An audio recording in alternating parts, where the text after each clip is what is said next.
The statements we're about to show you are from the Holy Quran, and is said to be the official, unchanged, pure word of God, revealed over 1400 years ago.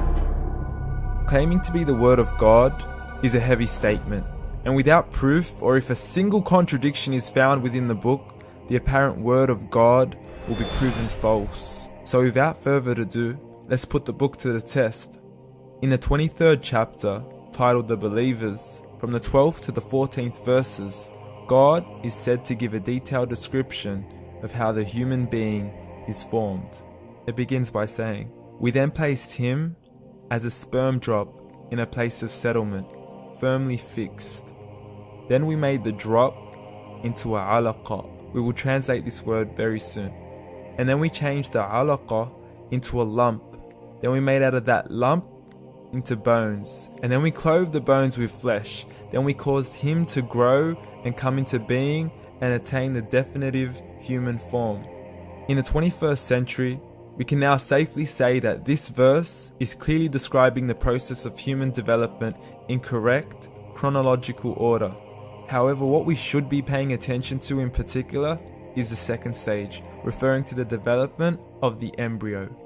The specific word used to describe the embryo in this verse is the word alaqa. The word alaqa, when translated into English, can mean three separate things.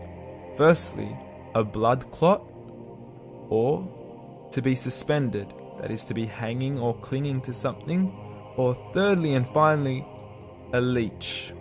Now, all three definitions don't come anywhere near what we perceive to be the human embryo.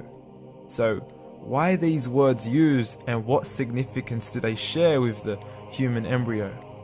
Can the embryo be described as a blood clot? Well, what do you think?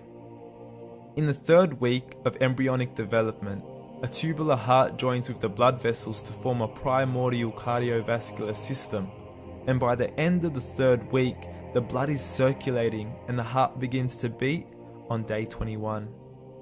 The first thing that comes to mind in regards to being suspended or hanging is the umbilical cord. But we can't use that example because we are simply referring to step 2, before the baby has even formed. But we now know today that the umbilical cord is formed from the connecting stalk. And the connecting stalk is formed as soon as the embryo is formed. The embryo's connecting stalk has even been described by John Allen and Beverly Kramer as an object to suspend the developing embryo in the extra-embryonic column. So an embryo is suspended and does have a strong resemblance with the blood clot. What on earth would an embryo have to do with a leech? Figure A shows the structure of an embryo at 25 days. Figure B shows a leech. Now please note once again that the embryo in this stage is no greater than the size of a kernel of wheat. This is an X-ray of the embryo at 22 days. This is the internal structure of a leech. It's mind-blowing stuff, but you still haven't seen anything yet. This is the head of the embryo at 22 days. The detail you are seeing right now is absolutely impossible to be seen with the human eye and can only be seen with a microscope.